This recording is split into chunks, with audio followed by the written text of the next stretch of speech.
Hello, my wonderful, beautiful friends, guys. Welcome back to our /EntitledPeople, where you know the deal. People truly believe it's all about them and nobody else matters. And in today's episode, we've got people lying about knowing the owner, bad bosses, and a group of selfish Karens who won't let an old man retire. Guys, I hope you enjoy the stories today. Don't shake your heads too hard. And as always, you can send or link your post to this email right here. Let's dive in. So I just witnessed, quite possibly, the most entitled interaction of my life. I'm a 40-year-old female, and I was at my local convenience store, talking to the owner's daughter. She needed help with homework, and she was asking everyone if they could help her understand it. Shakespeare isn't for everyone, but it's something I thoroughly enjoyed at school. I'm in there almost daily, so they know me. In walks this woman, probably around my age, and she begins gathering items and dumping them on the counter, completely disregarding other customers who were already at it. This goes on for a few minutes, and then she goes to pay. At this point, the clerk is serving someone else, and the woman interrupts this transaction and she states, "My items are on the counter, so you shouldn't be serving anyone else, as I'm clearly waiting to be served." Now, I've always believed that in order to be served in a store, you had to physically be in line or at the counter. Maybe I'm wrong. The man being served smiles at this woman, and he says something along the lines of he's buying smokes, and he just needs 30 seconds to complete his transaction, and she can wait. This led to much huffing and puffing from the woman. She then turns to me and says, "Can you believe the audacity of some people?" I can't help but giggle before replying with, "No, but I do really appreciate irony." The woman did not get the joke. By now, the guy has left, and the clerk's ringing up her items and putting them into bags. He finishes and tells her the total, which is $30 and something. She then tells him that he will take $25 because that's all she has. He tells her that he will willingly take the $25, providing she removes sufficient items to ensure it covers her bill. Introduce tantrum, stage right. The woman screams and says, "I need everything on this counter. You can't deprive me of my needs. Who do you think you are? I'm calling my husband." The clerk doesn't miss a beat and replies with, "Well, make sure he brings his wallet." Now, at this point, the kid and I have completely forgotten about Shakespeare, and we're enjoying the theater production unfolding in front of us. Out comes her phone, and she's scrolling furiously while repeating, "Just wait till he gets here. You don't know who you're dealing with." Again, the clerk doesn't miss a beat, and he tells her, "I have no other choice but to wait. My shift doesn't end for another 3 hours, and I hope your husband brings the rest of the money." She literally stamps her feet while shouting, "But it's only $10. And I'm at the point of having to put my fist in my mouth to stifle a laugh. The woman calls her husband on video chat, and it's at full volume. The guy answers, and she puts on this really pitiful, whiny voice and says, "I'm at this store, and the clerk is holding me and 2 other females hostage. You need to come right now and rescue us."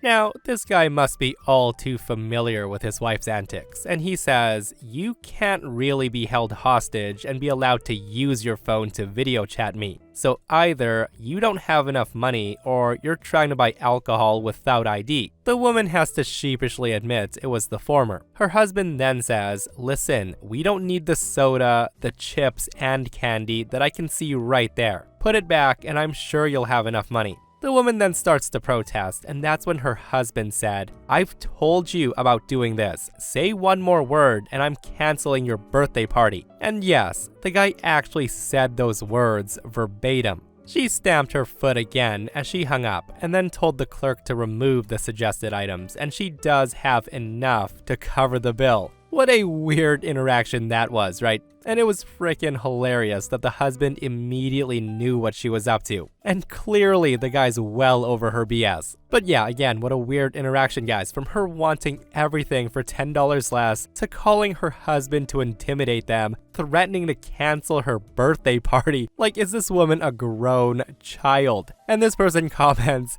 "I'd almost find this funny, except people like her are the type to call the cops and then tell the lie that they're being held hostage, and the situation not having such an anticlimactic outcome. People get arrested over entitled princesses like this."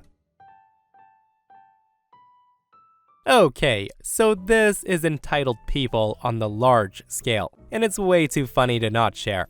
I live in a small town, population 7,000 people roughly, and everyone's currently divided over a Chinese restaurant. It's been in the local news and Australia's national news. That's how crazy people are getting.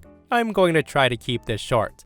So back in May of last year, a local Chinese restaurant owner informed the local club he was renting kitchen space from that he wanted to retire. He gave them his resignation, stating his last operational day would be the end of June. Cue the local Karens and Kevins en masse.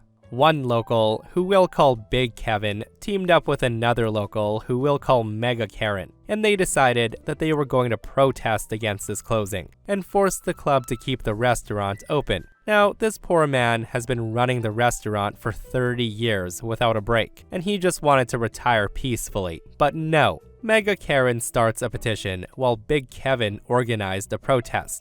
Now, our third major player in this we shall call the Wicked Witch. Well, the Wicked Witch working in the shadows starts leaking to the local paper that said restaurant owner is being forced out by the club, which is a false allegation. The club gives their first and only ever statement about the situation, stating that the restaurant owner retired, and even produced his retirement paperwork for proof. At this point, the national news comes into it and does an interview with the restaurant owner, who states on the national news that he wants to retire. Now, you would think that would be the end of it, but no. Mega Karen gets over 1,200 signatures on her petition, which she takes to the club.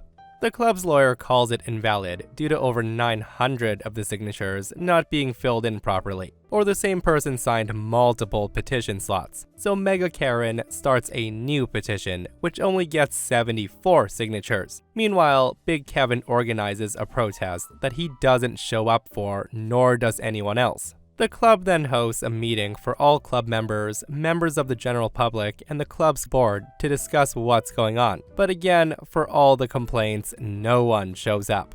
Now Mega Karen and Big Kevin are demanding that a new meeting be held, and the club's general manager be fired and the club's board be disbanded and a new board elected. The Wicked Witch then once again goes to the newspaper with a statement from the restaurant owner. The restaurant's now been closed for over a month, and states that now the club has renovated the restaurant and has plans to start a new restaurant. She also tells the paper that the whole reason the Chinese restaurant left wasn't because the old man wanted to retire, but because their rent increased from the $285 a week they've paid for 28 years to $385 a week last year, and then to $485 a week this year for the restaurant space, when the other local restaurants are paying $2,500 a week plus for the same or smaller places. So Big Kevin, Mega Karen, and a ton of other locals were all shocked at the cost of rent, which they're all now saying should be kept at $285 to encourage the restaurant to stay, even though it meant likely closing the club since they were struggling to afford running costs.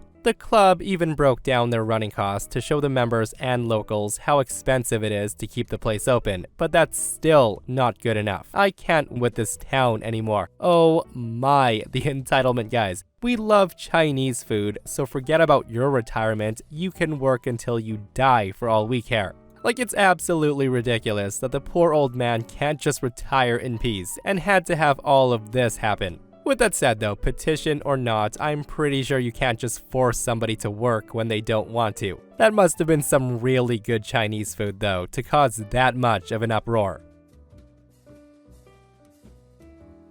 When I was 18 years old, in the early 2000s, my entitled boss was a tyrant. The guy lived life on easy mode, and college was cheap for him and he didn't have to pay because dad covered it. His restaurant business was even started on him having advantages over his employees in life. He couldn't see that though because he felt he worked for it. The guy didn't get how his employees were struggling with what we were paid. We were getting paid $5 an hour, which I know for a fact was below minimum wage at the time. I didn't complain though because I needed a job. At the time, I just started college. The guy knew that and agreed to me having Friday, Saturday, and Sunday off, so I can go to school and at least have one day to myself. I needed to save towards paying off student loans and eventually getting my own place. My parents weren't bad, but they couldn't afford paying for me to go to college and covering basic expenses. When I started though, I found out that my entitled boss worked the younger employees to the bone. We only had 10-minute breaks for meals and barely got any time for ourselves. Bathroom trips were even timed and monitored closely. The guy had no sympathy. Even if a woman was pregnant and working slower than usual, he would give her crap for it. We were scared of upsetting him because he would go from friendly to crazy at the drop of a dime.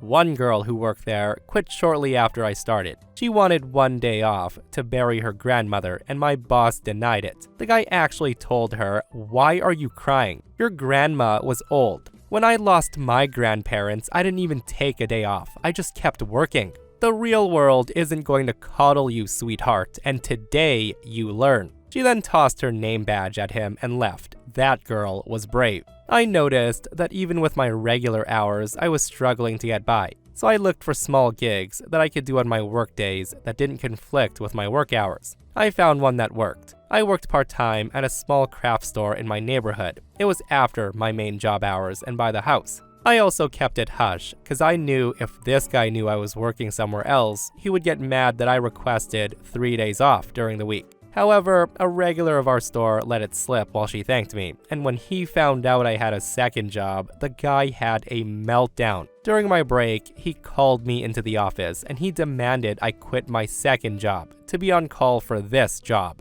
He wanted me to work longer hours, but wouldn't give me a raise or overtime to compensate for the extra time I might have been working, which was not guaranteed, by the way, and I needed guaranteed money. So what incentive did I have to quit my second job? I needed extra money. When I told him, no, I need the job for basic expenses, my boss exploded. And he said, "Don't you live at home with your parents? What expenses do you have? You just work here and go to college, so you either quit or you're fired." Hearing him say that, I was annoyed. He wasn't paying me extra and he wasn't entitled to my time. So I said to him, "No, boss, I will not quit if you're not giving me steady hours or a pay increase. Why should I leave my second job when I need money?" Well, the guy had no sympathy, and after that shift, he fired me for not being a team player. The guy expected me to bend to him, but I didn't. The guy was an a-hole, and he made my life hell even after I was fired. I couldn't even put that place on my resume because if I did, he would tell potential employers that I was fired for being lazy and stealing food. Eventually, I found a better paying job at the clinic. Years later, I walked by and I happened to see this guy's store for sale, and I was so happy when I saw that guy's place shut down. I kept in touch with old coworkers on Facebook and I messaged a few. And this is when my old coworker said to me, nobody wanted to work for him because he was such a jerk. He started hiring undocumented workers and he got in trouble for that, and his wife left him for cheating on her with a 20-year-old. He got fined so much that he had to sell his home just to cover the fines and alimony. Apparently, he moved in with his parents after that. I just laughed when I found out because this guy gave me hell for living with my parents. He was now divorced and living off of his parents. It was hilarious. By then, I was a pastry chef making good money in Manhattan, so the universe was saying, "Here you go, girl." I saw it as karma. Now, I was told that I could sue him, but at the time, I didn't really have the time or money to do that. But fate made this man feel it in the end. Guys, I am never surprised when places like this shut down. Like, how do you expect your place to last when you can't even treat your employees right? Like, what a power-tripping a-hole jerk. And you know what they say, people don't quit jobs, they quit bad bosses, and clearly this is why the business failed. Like, the guy had to resort to hiring undocumented workers who he probably blackmailed and extorted to the max. But yeah, the guy learned the definition of F around and find out. I used to work for a certain times-themed business, the one with the jousty, horsey men. And let me tell you, that job was cursed. During my time there, I had a car wreck, a major surgery, and an infection that put me in the ER. But this story focuses on the car wreck and the aftermath. So on this day, I'm driving to work as normal, and I'm driving in the left lane, trying to pass some slower moving traffic, when suddenly I have to stop for a disabled vehicle. I stop, the car behind me stops, but the truck behind them did not, and ends up in my passenger seat. I left the scene in an ambulance, and the doctors at the hospital wanted to write a note for 2 weeks, but I begged them to make it 1. You see, the thing about this company is if you're not clocking in for 2 weeks, you're automatically terminated, and you're also marked negative for rehire. So he put me on 1 week leave, and upon returning to work, I had restrictions on standing for a couple of weeks. I couldn't stand for more than a certain amount of time, and I had to sit and rest frequently. Now, I didn't think this would be a problem, as working Spotlight, I had plenty of sitting breaks. However, the Spotlight department was also in charge of making those stupid paper crowns. This required standing for an hour and a half to 2 hours based on the company's timetable. So I approached my boss, and this is the conversation that followed. I basically say, "Hey boss, I'm cleared to come back to work, but I need you to read my note. It's got restrictions on it." My boss says, "Okay, I'll look at it later. Are you ready to go to work?" I tell him yes, but I will need a chair for the crowning station as I'm on standing restrictions due to back injuries. At that, my boss freaked out. He went from calmly talking to me to yelling at me. The guy screams at me and says, "It's not fair for you to get a chair while everyone else has to stand." I tell him I was in a car wreck. It's the doctor's orders. He then tells me it's not professional for you to be sitting either. I say to him, I don't know what else I can do. He replies, if you're not ready to work and act like a professional, you need to clock out and go home. It's at this point I tell him, but I really need to work. I've got bills to pay. I don't see why this is an issue. He tells me, well, it is an issue. You've already missed a week's work. I would have thought you'd be better by now. I tell him I'm a lot better. He then interrupts me and says, quit wasting my time and leave. I drove home in tears. I sent him a text message telling him I wanted to quit. And he responded with, I'm not telling you to quit, but if you miss any more work because of this, the system will terminate you. So long story short, I end up working and violating the doctor's orders for those 2 weeks, all while my back was screaming in pain because otherwise I wouldn't look professional. What a sad thing to have happen to OP. Like, they needed that job so badly that they violated those doctor's orders. And also, I'm not too familiar with labor laws, but the boss totally ignoring what the doctor's note specifies and making OP work through the pain has gotta be a huge no-no, right? Guys, let me know your thoughts on this post and what you would do if you're in OP situation. So this happened over the end of the summer in my hometown, a little city in central Mexico. First of all, 2 nights before this happened, my city got hit by really strong winds. We hadn't seen anything like it before, and the wind tore up trees, billboards, fences, and in my house, it tore up a plastic dome we had in the middle of our roof.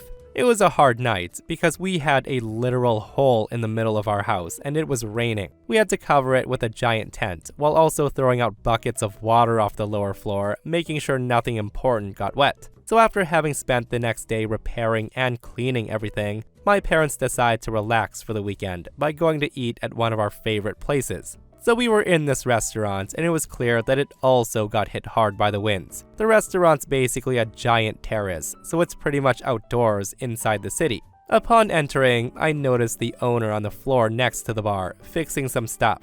The guy was wearing work clothes and he was full of grease and stuff, so if you didn't know him already, you would think he was a worker in the restaurant. The guy's pretty chill and kind, and he always greets regulars and goes from table to table asking if everything's okay. The place is like casual fancy and it's one of the best in the city. And this is when the entitled man shows up. While we were eating, there was a blackout because the workers of the electrical company were fixing a damaged power line nearby, so the TVs and the music went off. At this, the entitled man starts whistling and screaming for the restaurant staff to do something, and that's when the owner approaches him and said they would fire up their backup generator and please be quiet in the meantime, because this was no place to be causing a scene. Hearing that, the guy goes ballistic because he thought a worker was shushing him. So you know the usual, he hit the owner with the classic, "Do you know who I am?" The guy was yelling and telling him that he knew the owner and that he was going to get him fired. And he wanted to speak to the manager because he was paying a lot of money for the service being so crappy. Obviously, him knowing the owner was a blatant lie, because he was right in front of him, just with working clothes on. The guy was probably trying to show off, because at his table, there was another man and 2 visibly embarrassed women. The whole restaurant went quiet because most of the customers are regulars, so they knew the man was screaming at the owner. I always saw the owner as a gentle giant, but he got as red as a tomato and he starts yelling to the guy. I have never seen him like that. I'm roughly translating what the owner said. His choice of words were interesting, as Spanish is a beautiful language to tell somebody to go F themselves. He basically told the guy that the place was his effing restaurant and the guy was not welcome anymore, and to please get his companions and get the F out of there. The owner told the guy that he didn't give a flying F who he was, and that he didn't want his effing money, he just wanted him gone. Meanwhile, the guy was curled up in his seat being yelled at by such a huge man. He stood up after that and quickly went to the exit while yelling F you when he was at a safe distance. When it was all over, the owner did apologize to everyone in the restaurant and offered everyone some free drinks and snacks. Like I said, he's a pretty cool guy. And by the way, we were without electricity for like 5 minutes. I have said this before and I'll say it again, like if you don't know the owner, do not say you do because you might get embarrassed. And in this case, kicked out and probably banned from ever coming back. Talk about trying to impress your friends and having it backfire big time.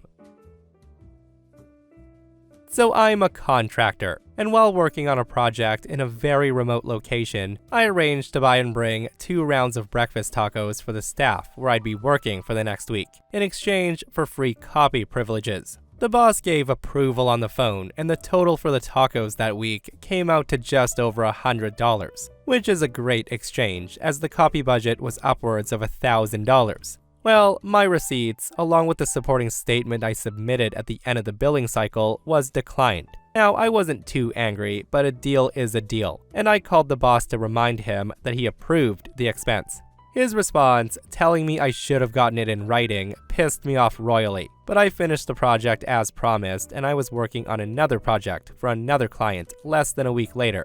A couple of months go by, and the boss who chiseled me out of the money called to see if I was available to work on another project, beginning on the 1st of next month. And after some haggling, I agreed. The work schedule would be tight, and in his words, this was an all-hands-on-deck project with nights and weekends expected. I was also told that this was a new client and they wanted to impress them. A couple of days before the project was set to begin, the boss called me to tell me the engagement paperwork was on the way and to check my email. I told him that I decided to not work on the project after all, and the guy was furious. He screamed, and I mean screamed at me and said, "You agreed to work on this project weeks ago." And this is when I repeat his words verbatim. "You should have gotten it in writing." The guy lost his mind. Guys, I just love it when people have their exact words thrown back at them and there's nothing they can do about it. And what an absolute checkmate move by OP. Like the audacity to screw someone over $100 and then call him up expecting no consequences. I have a feeling that boss got effed over